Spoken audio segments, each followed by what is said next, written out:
All right, guys, fire away. Josh Gordon got added to the active roster. You guys haven't practiced yet, but you saw him a little bit last week. You've been around him now for a little while. What are your thoughts about him as a guy, and then what he can do for your offense? Yeah, he's a tremendous guy. I mean, you can tell he loves playing football. He loves being here. Loves being a part of this locker room. And I mean, the talent you can just see. I mean, how fast he is, how big he is, the way he's been able to get in and out of cuts. I've been able to throw to him a little bit here now, kind of off to the side a little bit, and I think we'll try to do whatever we can to kind of bring him up to speed as quickly as possible and try to utilize his skill set. One thing that you tend to do is try to get guys involved off the field, become friends with them. Your relationship with Travis, just what have you learned about Josh since you've had a relationship with him, maybe off the field that you didn't know before?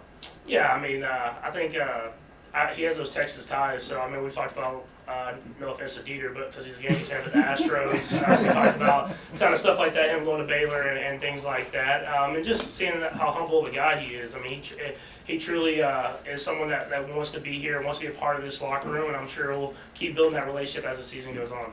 Patrick, 3 of your 4 interceptions have kind of come under pretty similar circumstances. Third down, about to get sacked. How does the calculus of those types of situations affect how big of a risk you take to play? Yeah, it's something that I definitely have to cut down on, especially kind of those interceptions that are around the middle of the field. I've taken chances of throwing it deep sometimes and kind of getting those interceptions on 3rd and long and stuff like that, and that kind of in turn kind of is a punt.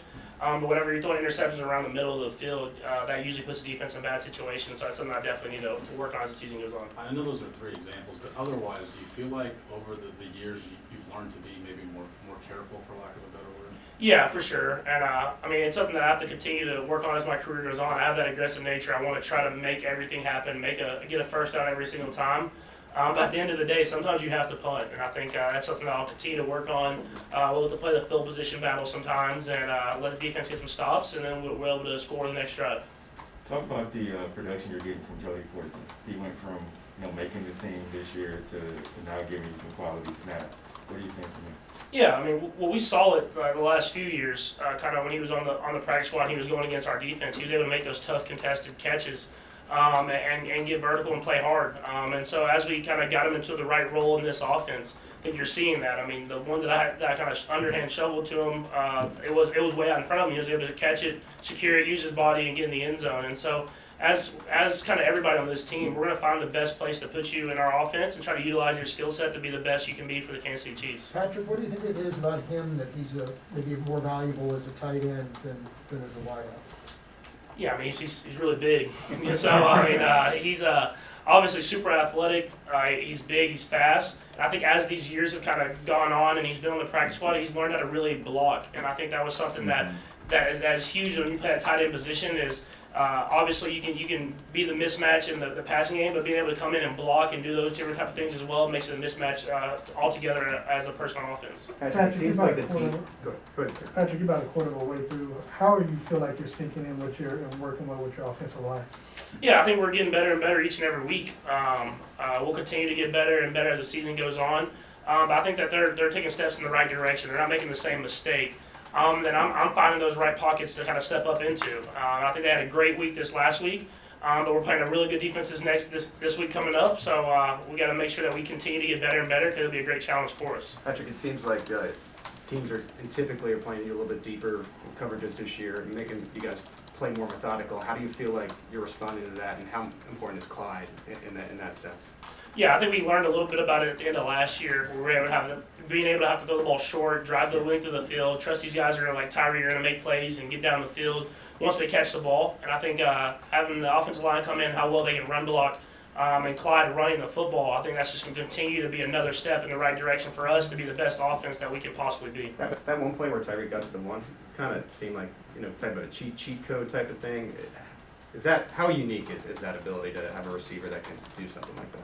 Yeah, I mean it's really unique to be able to throw a stop route and then the guy catch the ball and make like 5 or 6 people miss and get to the sideline and almost get to the end zone. I actually applauded him for not reaching the ball out at the end zone because I mean that easily you see guys reach out and get knocked out the back of the end zone. So just applauding him, the smart that he has, and to not do that and not turn the ball over, trust that we're going to score when we're down there that close to the end zone. But I told him like 3 years ago he'd have been in. So I mean, he was able to speed. What's it like for you to exercise that patience and not try to take shots all the time. Is that kind of part of your maturity, understand that you just gotta take what they give you? Yeah, Is that for su- easy for you to do or not? Yeah, for sure. It's definitely different than what I would have done in the past. I've kind of learned that you have to do that. You have to take the underneath stuff, and you have to continue to drive the ball down the field. But I never want to lose that edge of attacking. And so hopefully, as we continue to take these and go to the length of the field and show that we can do that, show that we can run the football, it'll open up the deep passing game, and we'll be able to still do that as well. You've watched plenty of quarterbacks. I know you take sort of bits and pieces from certain guys. Just what's it been like to watch Josh maybe this year or even during the offseason, and what's it been like to compete against him, similar to Lamar and obviously Justin Herbert? Yeah, I think what you see with Josh is as he gets better and better every single year, he's not satisfied with where he's at. I know I'm watching games with Hurt. He works with his throwing motion. He works with his feet. He does different type of stuff to try to get another edge. And I think that's what all the best quarterbacks do. It's something that I know I do is I go look back every offseason and I want to find one thing that I can get better at and try to continue to get better and better. And I think you've seen that with Josh. They put a lot on him. To make a lot of checks at the line of scrimmage, to make all the right decisions, throw the ball, run the ball, do all that different type of stuff, and I think that's kind of what's put them at this level where they're a dominant team. And so he's definitely gotten better and better each and every year, and I'm sure we'll have a lot of battles as both of our careers go on. Has there been any more talks about the throw off? I remember last year you guys were talking about having the throw off. Any more talks about that? There hasn't been of late. It's I think we're both getting a little older, so I don't know. We might lose a couple of our yards, but no, he's got a very strong arm for sure. People talk a lot about their offense. They put some points in. They already got a couple of shutouts. What's the toughest part about their defense, and do they look any different than what you saw twice last year? Yeah, I mean they continue to get better. I mean they have a lot of young guys on that defense, and they have veteran guys, so they're going to keep adding. They're going to continue to get better and better at their scheme, disguising their scheme, and they execute. I think Coach McDermott and Coach Frazier both do a great job of knowing kind of what you're good at and trying to take that away. And they always have a wrinkle each and every week. And so, I mean, it's definitely a good defense, really, really good defense. And we're going to have a great challenge for us, and we have to make sure that we execute every single play because they look for those chances and they try to capitalize on them. Okay, thanks, Patrick. Thanks, Matt. Thank you.